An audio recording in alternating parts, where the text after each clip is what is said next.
दोस्तों आज मैं आपको कुछ ऐसी किताबों और उनके लेखकों के बारे में बताने वाला हूं जिनसे कि एग्जाम में सीधा ऑब्जेक्टिव बनता है। स्टैटिक हो, जीके हो या ज्योग्राफी हो, हर टाइप के एग्जाम में इनसे सवाल बनता है।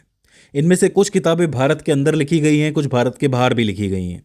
कुछ किताबें प्राचीन इतिहास से संबंधित हैं, कुछ मध्यकालीन इतिहास से संबंधित हैं, तो कुछ आधुनिक इतिहास से संबंधित हैं। इसके अलावा लास्ट में मैं आपको कुछ ऐसी किताबें भी बताऊंगा जो कि सिर्फ ज्योग्राफी से संबंधित हैं। तो लगभग 40 के आसपास किताबें होने वाली हैं, इनको आपको ध्यान में रखना है। शुरुआत हम लोग प्राचीन भारत के इतिहास से कर सकते हैं। सबसे पहले आती है अर्थशास्त्र। इसके जो लेखक हैं वो हैं चाणक्य, जिनको कौटिल्य और विष्णुगुप्त के नाम से भी जाना जाता है। विशेषता ये है कि ये जो किताब है ये मौर्यकालीन राजनीति, प्रशासन, अर्थशास्त्र और सैन्य रणनीति पर प्रसिद्ध एक ग्रंथ माना जाता है। तो इस किताब को आपको याद रखना है।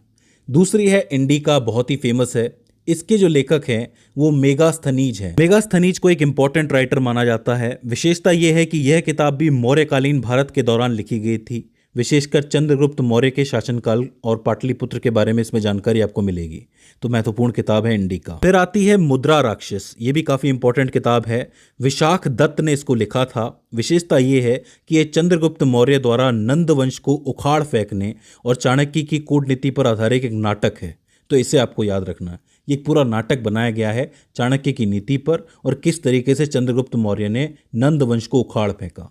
तो उसी टाइम की इंपॉर्टेंट किताब है। फिर आती है अष्टाध्यायी। अष्टाध्यायी के जो लेखक हैं वो पणिनि हैं और विशेषता ये है कि ये संस्कृत व्याकरण का सबसे प्राचीन और महत्वपूर्ण ग्रंथ माना जाता है।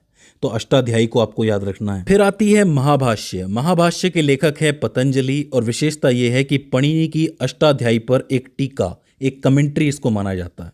तो इसको आपको याद रखना है। दोनों एक साथ याद हो जाएंगी। अष्टाध्यायी तो एक किताब है ही, उसकी कमेंट्री कौन सी है? महाभाष्य है। और फिर आती है राज तरंगिणी। ये भी इंपॉर्टेंट है। इसके लेखक है कलहण और इसकी विशेषता यह है कि यहाँ पे आपको कश्मीर का इतिहास एक विस्तृत और काल क्रमानुसार वृत्तांत मिलेगा। मतलब कश्मीर के इतिहास को इस तरीके से बताया गया है इसमें कि ठीक ठीक तरीके से सारी चीज़ें आ जाएं, काल क्रमानुसार, मतलब काल के हिसाब से क्या क्या हुआ, क्या क्या नहीं हुआ। फिर आती है हर्ष चरित्र। इसके जो लेखक हैं वो बाण भट्ट माने जाते हैं और विशेषता ये है कि राजा हर्षवर्धन की जीवनी इसके अंदर मौजूद है। तो आप इसको पढ़ सकते हो। एक है कादंबरी। कादंबरी को भी बाण भट्ट ने ही लिखा है। संस्कृत साहित्य का एक प्रसिद्ध उपन्यास इसको माना जाता है। तो दोनों को एक साथ याद रखो क्योंकि दोनों के राइटर एक ही हैं, हर्षचरित्र और कादंबरी। इसके बाद आता है बुद्ध चरित्र। इसको लिखा है अश्वघोष ने। ये जो है गौतम बुद्ध की एक जीवनी मानी जाती है और काफ़ी इंपॉर्टेंट किताब है, कई लोगों के काम आ चुकी है ये।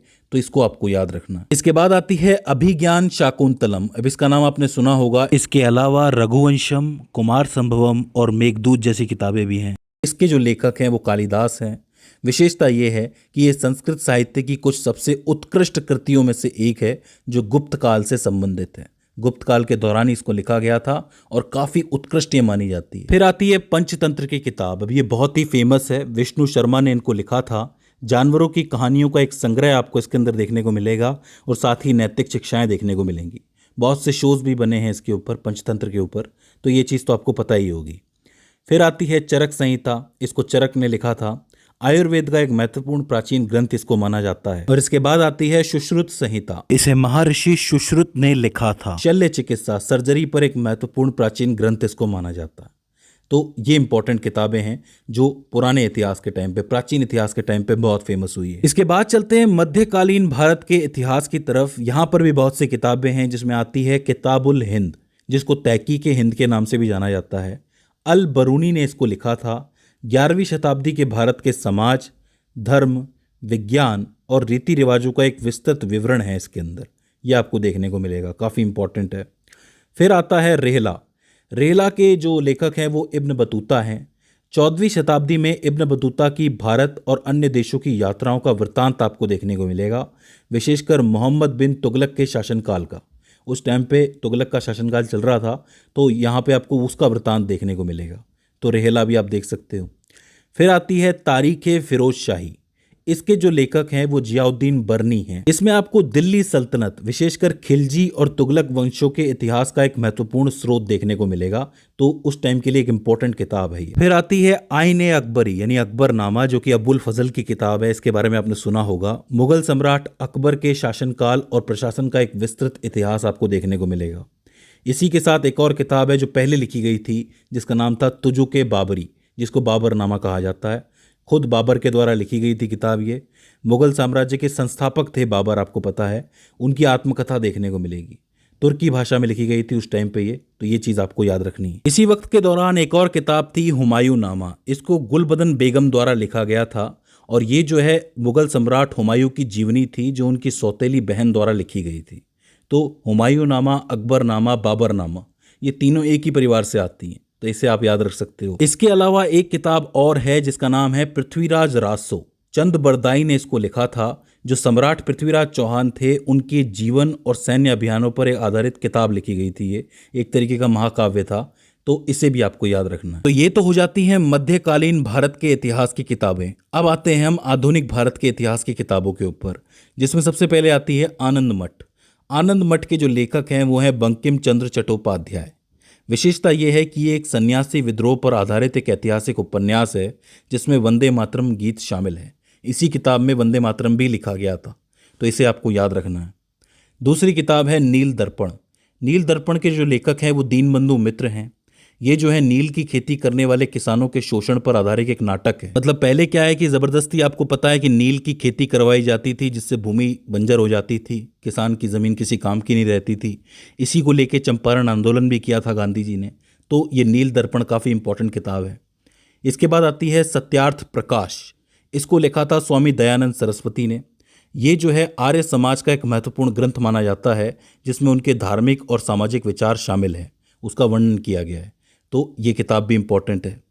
फिर आती है गीता रहस्य। इसको बाल गंगाधर तिलक ने लिखा था। भगवत गीता पर तिलक द्वारा लिखी गई एक टीका है ये। इस किताब को तिलक ने मांडले जेल के अंदर लिखा था, तो इस चीज को आपको स्पेशली याद रखना है। इसके बाद आती है हिंद स्वराज। हिंद स्वराज के जो लेखक है वो महात्मा गांधी है। इसमें गांधी जी ने भारतीय स्वतंत्रता, स्वशासन और पश्चिमी सभ्यता की आलोचना पर अपने विचार व्यक्त किए हैं, तो ये चीज आपको याद रखनी है। इसके बाद मेरी आत्मकथा और भारत की खोज यानी डिस्कवरी ऑफ इंडिया, 2 किताबें मौजूद हैं। ये किताब उनकी ऑटोबायोग्राफी थी और उनके जीवन और स्वतंत्रता संग्राम के अनुभव शेयर करती है। मतलब इसके अंदर स्वतंत्रता संग्राम के अनुभव आपको देखने को मिलेंगे और भारत का इतिहास, संस्कृति और दर्शन का एक व्यापक सर्वेक्षण भी देखने को मिलेगा। तो बहुत अच्छी किताब है, इंपॉर्टेंट किताब है। फिर आती है इंडिया विंस फ्रीडम, काफ़ी इंपॉर्टेंट है। मौलाना अबुल कलाम आज़ाद ने किताब लिखी थी। विशेषता ये है कि ये भारत के विभाजन और स्वतंत्रता के बारे में उनके व्यक्तिगत दृष्टिकोण को प्रस्तुत करती है। इसके बाद आती है poverty and un British rule in India. दादा भाई नौरोजी की ये किताब है। इसमें आपको ड्रेन ऑफ वेल्थ, धन निष्कासन के सिद्धांत का वर्णन देखने को मिलता है। तो ये जो है पॉवर्टी के बारे में, धन निष्कासन के बारे में काफ़ी अच्छी किताब है, देखने लायक है। फिर आती है अनहैप्पी इंडिया। लाला लाजपत राय की ये किताब है। इसमें भारत में ब्रिटिश शासन के तहत उत्पन्न समस्याओं और भारतीय राष्ट्रीय आंदोलन पर चर्चा की गई है। तो ये किताब जो है हिस्ट्री समझने में आपकी काफ़ी मदद करती है, अनहैप्पी इंडिया। और आखिर में आती है the Indian struggle. Netaji Subhash Chandra Bose की ये किताब है। विशेषता ये है कि इसमें उन्होंने 1920 से 1942 तक भारतीय स्वतंत्रता आंदोलन के राजनीतिक इतिहास का वर्णन किया है। मतलब इस किताब के अंदर आपको सुभाष चंद्र बोस जी का जो नज़रिया है वो भी देखने को मिलेगा। तो इंडियन स्ट्रगल काफ़ी इंपॉर्टेंट किताब है, आप देख सकते हो। तो ये वो सारी किताबें हैं जिनसे प्रतियोगी परीक्षाओं में अक्सर प्रश्न पूछे जाते हैं। अब हम उन किताबों की बात कर लेते हैं जो भूगोल संबंधित है, जिनसे प्रश्न बनते हैं। इसमें सबसे पहले आती है आर्यभट्टियम। इसके जो लेखक हैं वो आर्यभट्ट हैं। इसकी बहुत सी विशेषताएं हैं। सबसे पहले तो ये प्राचीन भारत के महान गणितज्ञ और खगोल शास्त्री आर्यभट्ट द्वारा रचित एक महत्वपूर्ण ग्रंथ है। इसमें आपको गणित जैसे अंक गणित, बीज गणित और त्रिकोणमिति, ट्रिग्नोमेट्री जिसको हम कहते हैं, और साथ ही खगोल विज्ञान, एस्ट्रोनॉमी हम जिसको कहते हैं, उसके सिद्धांत देखने को मिल जाएंगे। इस किताब में हमें पृथ्वी के अपनी धुरी पर घूमने और सूर्य केंद्रित सिद्धांत के बारे में भी संकेत मिलते हैं। यानी कि ऐसे संकेत कि सूर्य जो है वो बीच में है और धरती उसके आसपास चक्कर काटती है। मतलब धरती जो है वो अपनी धुरी पर तो चक्कर काटती ही है। इस चीज़ के संकेत आपको देखने को मिलेंगे, जो उस समय के हिसाब से बहुत उन्नत विचार थे। ये जो है भूगोल से सीधे संबंधित नहीं है, लेकिन खगोल विज्ञान और पृथ्वी की गति की समझ के लिए महत्वपूर्ण किताब मानी जाती है। तो आर्यभट्टियम को आपको याद रखना है। दूसरी आती है शिरोमणि। शिरोमणि को लिखा था भास्कर दित्य ने। ये जो है 12वीं शताब्दी की किताब मानी जाती है। इसमें आपको खगोलीय चीज़ें देखने को मिलेंगी। इसके 4 भाग हैं। एक तो लीलावती, अंक गणित जिसको कहते हैं। एक बीज गणित, एक ग्रह गणिताध्याय जिसके अंदर आपको ग्रहों की गति और खगोल विज्ञान देखने को मिलेगा, और एक है गोलाध्याय, गोलाकार ज्यामिति और ब्रह्मांड विज्ञान जिसके अंदर आपको देखने को मिलेगा। यह भी सीधे भूगोल की किताब नहीं है, लेकिन खगोलीय गणनाओं और पृथ्वी की समझ के लिए महत्वपूर्ण किताब मानी जाती है। तो दोनों को आपको याद रखना है। फिर एक किताब आती है इलियड एवं ओडिसी। इसके जो लेखक हैं वो होमर हैं। ये ग्रीक महाकाव्य है, मतलब ग्रीक के अंदर इसको लिखा गया था। इलियड ट्रोजन युद्ध की कहानी बताती है, जबकि ओडिसी जो है वो ओडिसीज की घर वापसी की यात्रा का वर्णन करती है। ये जो है एक ऐतिहासिक और साहित्यिक दृष्टि से बहुत महत्वपूर्ण किताब है, तो इसे आपको याद रखना। खास बात यह है कि इस किताब में आपको प्राचीन भूमध्य सागरीय क्षेत्र, जो आज का भूमध्य सागर है, उसका इतिहास कैसा रहा था, वहाँ की भौगोलिक जानकारी क्या है, समुद्री यात्राओं का वर्णन देखने को मिलेगा। तो इसीलिए इस किताब को इम्पोर्टेंट माना जाता है। फिर आती है ज्योग्राफिका, ये भी इम्पोर्टेंट है। स्टेब्रो ने इसको लिखा था। स्टेब्रो जो थे वो एक प्राचीन यूनानी भूगोलवेता थे। उन्होंने इसको 17 खंडों के अंदर डिवाइड किया था, मतलब 17 खंडों के अंदर इसको लिखा गया है। बहुत ही विशाल ग्रंथ है। इसमें आपको रोमन साम्राज्य, उसके आसपास के ज्ञात विश्व के भूगोल, इतिहास और लोगों का विस्तृत वर्णन देखने को मिलेगा। एंशियंट ज्योग्राफी यानी प्राचीन भूगोल के सबसे इंपॉर्टेंट सोर्सेस में से इसको एक माना जाता है, ज्योग्राफिका को। तो इसे आपको याद रखना है। अगली किताब आती है फिर से किताबुल हिंद। किताबुल हिंद एक्चुअली भूगोल से रिलेटेड किताब है। अल बरूनी ने इसको लिखा था, पहले भी मैं आपको बता चुका हूँ, तो इसे आप उस तरीके से याद रख सकते हो।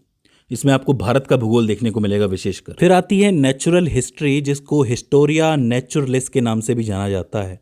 इसके जो लेखक हैं वो प्लिनी द एल्डर हैं। इस किताब में आपको खगोल विज्ञान, भूगोल, प्राणी शास्त्र, वनस्पति विज्ञान, खनिज विज्ञान, कला और चिकित्सा सहित प्राकृतिक दुनिया के विभिन्न पहलू देखने को मिलेंगे। उनका विस्तृत वर्णन देखने को मिलेगा। तो ये किताब काफ़ी इंपॉर्टेंट हो जाती है। फिर आती है the geography of the peace, यानी कि शांति की ज्योग्राफी जिसको आप कह सकते हो। निकोलस स्पाइकमैन ने इसको लिखा था। भू राजनीति के लिए इंपॉर्टेंट किताब इसको माना जाता है। ये जो किताब है ये मेनली यूरेशिया के तटीय क्षेत्रों के रणनीतिक महत्व पर जोर देती है। तो इस किताब को भी आप याद रख सकते हो, इंपॉर्टेंट है। इसके बाद आती है कॉस्मॉस। ये जो है अलेक्जेंडर वॉन हम्बोल्ट की किताब है। विशेषता ये है कि जर्मन और भूगोलवेता हम्बोल्ट का एक बहुखंडीय कार्य है ये किताब। और ये राइटर इसीलिए खास है क्योंकि इसको आधुनिक भूगोल के पिता के रूप में माना जाता है। कॉस्मोस का मतलब होता है कि ब्रह्मांड के सभी ज्ञात पहलुओं, खगोल विज्ञान, भूविज्ञान, वनस्पति विज्ञान, प्राणी शास्त्र और मानव भूगोल को एकीकृत तरीके से प्रस्तुत करना और एक बहुत ही इंपॉर्टेंट तरीके से उसको स्टडी करना। तो कॉस्मोस को यही कहा जाता है कि सबको मिला जुला करके, कि सब कॉस्मोस का ही हिस्सा है। तो इंपॉर्टेंट किताब मानी जाती है। आज का जो पूरा हमारा खगोल विज्ञान चल रहा है, सारी हमारी साइंस चल रही है, कहीं ना कहीं कॉस्मोस के अंदर ही मानी जाती है। तो इम्पॉर्टेंट है। फिर आती है आपकी डाइड एड्र कुंडे। ये भी इंपॉर्टेंट है। कार्ल रिटर ने इसको लिखा था। जर्मन भूगोलविता थे ये। मैं आपको बता दूं कि कार्ल रिटर जो थे वो हम्बोल्ट की तरह ही एक इंपॉर्टेंट राइटर थे और इन दोनों को ही आधुनिक भूगोल के संस्थापकों के रूप में देखा जाता है। इन्होंने जो किताब लिखी थी वो जर्मन के अंदर लिखी थी, जिसमें उन्होंने क्षेत्रीय भूगोल और इसके अलावा भूगोल और बाकी चीज़ों के ऊपर ध्यान दिया था। तो ये भी एक इंपॉर्टेंट किताब है। दोनों को एक साथ याद रखो। एक तो कॉस्मोस है, दूसरी डाई एर्ड कुंडे है। फिर आती है द ज्योग्राफी। ये टॉलेमी की किताब है। प्राचीन यूनानी रोमन विद्वान टॉलेमी द्वारा रचित एक महत्वपूर्ण ग्रंथ इसको माना जाता है। इसमें आपको उस समय के ज्ञात विश्व का विस्तृत भौगोलिक विवरण देखने को मिलेगा और मानचित्र बनाने के तरीके देखने को मिलेंगे। मैं आपको बता दूं कि जो टॉलेमी के मानचित्र थे और भौगोलिक अवधारणाएं थी वो सदियों तक यूरोपीय भूगोल पर हावी रही थी। तो इंपॉर्टेंट किताब है। फिर आती है किताब सूरत अल अर्द। इस किताब के लेखक हैं अल ख्वारिज़मी। काफ़ी इंपॉर्टेंट है। ये एक महत्वपूर्ण अरबी भौगोलिक ग्रंथ है। जो अल ख्वारिज़मी थे वो एक मैथमेटिशियन थे, फारसी गणितज्ञ थे, खगोल शास्त्री थे और भूगोलविता थे। इस पुस्तक में उन्होंने टॉलेमी की जो किताब थी ज्योग्राफिया, उससे प्रभावित होकर दुनिया का एक विस्तृत भौगोलिक विवरण और मानचित्र बनाया था, शामिल किया था। ये जो किताब थी ये मध्यकालीन इस्लामी भूगोल के विकास के लिए बहुत महत्वपूर्ण मानी जाती है। तो इस किताब को भी आपको याद रखना है। सबसे लास्ट में जो किताब आती है वो है एंथ्रोपोजियोग्राफी। इसके जो लेखक हैं वो फ्रेडरिक रेडजेल माने जाते हैं। ये जो हैं एक जर्मन भूगोलवेता थे। इनकी एक मौलिक पुस्तक इसको माना जाता है। रेडजेल को मानव भूगोल का संस्थापक कहा जाता है, ह्यूमन ज्योग्राफी जिसको हम कहते हैं। इस पुस्तक में उन्होंने मानव समाजों और उनके भौगोलिक वातावरण के बीच संबंधों का अध्ययन किया था और इस अध्ययन के बाद उन्होंने लेबेंसराम यानी रहने की जो जगह है उसकी अवधारणा प्रस्तुत की, जिसने बाद में भू राजनीति पर एक गहरा प्रभाव डाला। तो फादर ऑफ ह्यूमन ज्योग्राफी किसे कहा जाएगा? फ्रेडरिक रेडजेल को कहा जाएगा। तो इस किताब के बारे में भी आपको याद रखना है। तो दोस्तों ये लगभग 40 के आसपास किताबें हैं जो ये सब आप याद रख सकते हो। इनसे सीधे सवाल बनते हैं, किसी ना किसी एग्जाम में ज़रूर देखने को मिल जाएंगे। क्योंकि ज्योग्राफी से रिलेटेड किताबें थी इसलिए मुझे बतानी पड़ी। तो दोस्तों मुझे उम्मीद है कि इस वीडियो से आपने कुछ ना कुछ नया ज़रूर सीखा होगा। अगर इसके बाद भी इसके अंदर आपको कोई क्वेरी आती है, कोई दिक्कत आती है, तो आप हमें कमेंट सेक्शन में बता सकते हैं। तो दोस्तों आज की इस वीडियो के अंदर बस इतना ही। See you in the next one.